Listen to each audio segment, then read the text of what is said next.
여직원 강제추행 혐의로 재판을 받고 있는 오거돈 전 부산시장 측이 법정에서 치매 전 단계로 알려진 경도 인지 장애를 겪고 있다고 밝혀 논란이 일고 있습니다.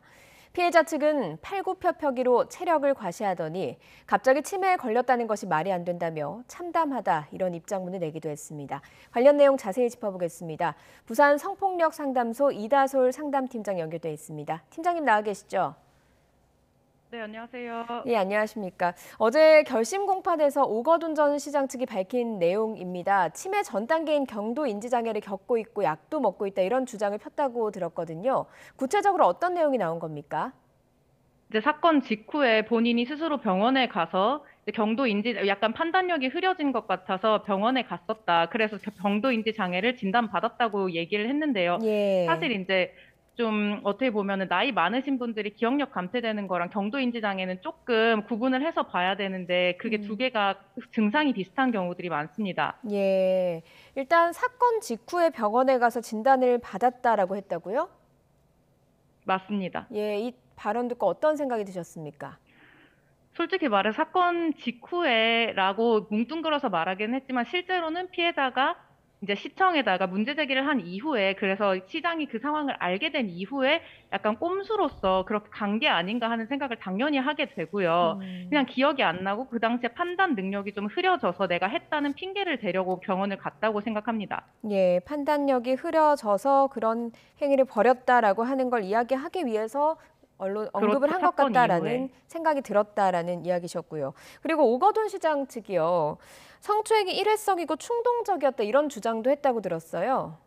네, 맞습니다. 예. 그래서 일회성이고 충동적이었다는 주장은 가해자들이 항상 그냥 형량을 낮추기 위해서 하는 주장일 뿐이고, 그리고 무엇보다도 이번 사건 같은 경우는 계획적이었고, 분명히 피해자를 특정해서 불렀고, 그 전에도 한 번 시도가 있었는데 피해자가 이상하게 여기고 가지 않았었는데, 예. 이때 당시에는 이제 업무 시간이니까 당연히 가도 된다고 생각하고 음. 갔을 때 피해자를 이제 여러 번 좀 간을 보다가 어떻게 보면 이게 뭐 방송 용어인지는 잘 모르겠는데 이렇게 여러 번 이렇게 이야기를 하다가 해도 될 것 같으니까 시도를 했고 그 다음에 이후에는 밤에 데이트를 하자고 이야기를 할 정도였다고 하면 이건 계획적이라고 봐야 예. 되는 거고 우발적이라고 이야기해서는 안 된다고 생각합니다. 예. 뭐 치매 전 단계를 주장을 하고 또 일회성이고 충동적이었다가 얘기하는 것 자체가 좀 형량을 낮추려는 꼼수로 보고 계시는 거죠. 그렇죠. 누구나 이제 형량을 낮추려고 하는 그냥 예. 정말 상습적인 가해자들이 하는 말입니다. 상습적으로 가해자들이 하는 이야기다. 일단 오거돈 전 네. 시장이 어제 반성한다면서 눈물을 흘리기도 했다고 들었거든요. 네, 반성을 한다면서 뭐 이야기를 하며 눈물을 흘리기는 했는데 저는 제가 봤을 때 어제의 변론을 만약에 피해자분이 그때 들어가셨으면 바로 그 자리에 쓰러지셨을지도 모르겠다 음. 싶을 정도로 2차 가해가 심했고 반성을 실제로 한다면 정말로 모든 것을 인정해야 되는데 변론에서 이야기한 것은 거의 다 뭐 무죄 주장이라고 느껴질 정도로 많은 것을 예. 부정하고 있는데 이게 어떻게 반성으로 보이는지 전혀 이해가 가지를 않습니다. 예, 실제로 피해자분 반응은 어땠습니까? 피해자분도 이 내용을 들으시고는 너무 이제 어이가 없고 억울하니까 가해자 같은 경우는 지금 이게 공개 변론이라는 걸 이용해서 언론 플레이를 하려고 이런 식으로 자기에게 유리한 정보들만을 계속 얘기하고 있기 때문에 피해자분도 너무 속상하시니까 그때 바로 직후에 입장문을 내신 겁니다. 예. 언론 플레이를 하기 위해서 참 충격적이고 참담하다 뭐 이런 입장을 밝히신 건데 뭐 앞서서도 잠깐 언급을 해주셨지만 2차 가해 이야기가 나왔거든요. 이 답변 자체가 2차 가해 아니냐 이런 지적이 있다고요. 이거는 이제 기자님들도 저희가 언론 보도를 했을 때 재차 물어보실 정도로 이게 정말로 변론에서 나온 얘기가 맞느냐고 예. 하는 말도 안 되는 얘기들이 있었습니다. 치매 노인이 벌인 일이니 불쌍하게 여기고 용서를 하는 게 피해자를 위한 길이 아니겠냐. 게다가 뭐 음. 피해자가 합의를 해주지 않아서 피고인이 나락으로 떨어졌다. 이런 피해자에게 탓을 돌리는 이야기들을 계속해서 했고, 게다가 막 가벼운, 그리고 충동적이고 일회성인, 사실과는 다른 얘기들을 계속해서 함으로써 자기 죄를 굉장히 가볍게 만들려는 시도를 계속했습니다. 결국은 예. 피해자한테 전부 2차 피해가 되는 말들이죠.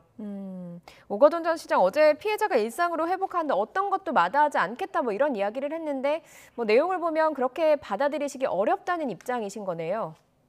그렇죠. 모든 것을 다 들어주겠다, 들어주었다라고 심지어 주장을 하고 예. 있는데, 결국 들어준 것은 사퇴를 한 것 그거 하나뿐이고, 그것 역시도 피해자가 언론에 알리겠다고 하니 그때야 부랴부랴 사퇴를 한 것뿐이거든요. 그 예. 이후에는 어떠한 사과도 없었습니다. 아, 그 이후에는 어떠한 사과도 없었습니까?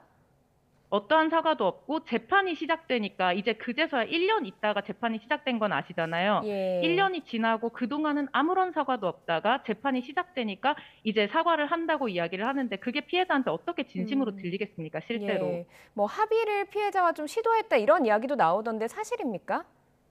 합의를 시도했는지 어떤지는 정확히는 모르겠습니다. 변호인을 통한 합의가 있었는지는 모르겠고요. 예. 정확한 것은 피해자가 처음부터 지금까지 쭉 합의를 요청하지 말아라. 나는 합의를 할 생각이 없다. 합의를 하는 것은 괴롭힘으로 간주하겠다고 명확하게 이야기를 했고 예. 재판부에서도 합의를 요청하지 말아라라고 재차 약속을 받았는데도 합의 요청을 지금 하고 있다는 주장 어. 자체가 2차 가해입니다. 예.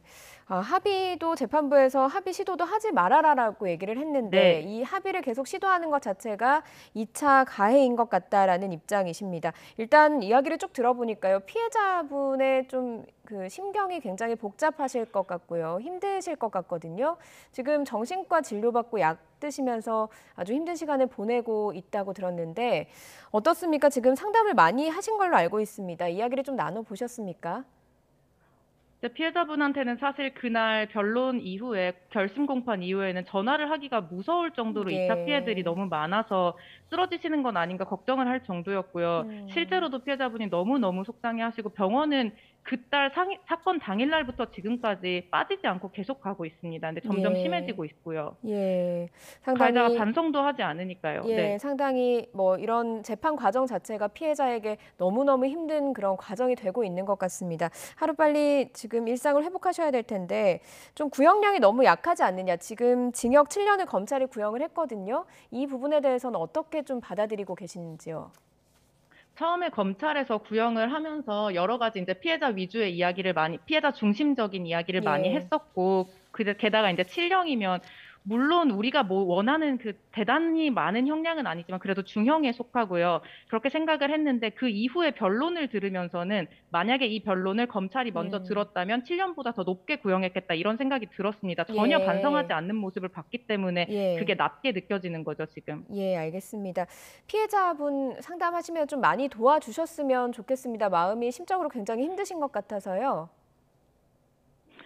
네, 피해자분 상담을 하면서 제일 느끼는 게 정말 진짜 가해자가 좀 처벌을 받고 엄벌을 예. 받는 게 피해자가 일상으로 돌아가는데 굉장히 큰 힘이 된다는 거를 알고 있고요. 그리고 예. 피해자분도 계속해서 그걸 너무 생각하고 계시는 부분이고, 그러니까 얼른 가해자가 만약에 반성을 한다면 제발 피해자를 위해서라도 그냥 음. 모든 것을 인정하고 감옥으로 가는 게 피해자를 도와주는 일이 아닌가 싶습니다. 예, 알겠습니다. 진심 어린 반성을 좀 기다려 보도록 하겠습니다. 지금까지 부산 성폭력 상담소 이다솔 상담팀장과 얘기 나눠봤습니다.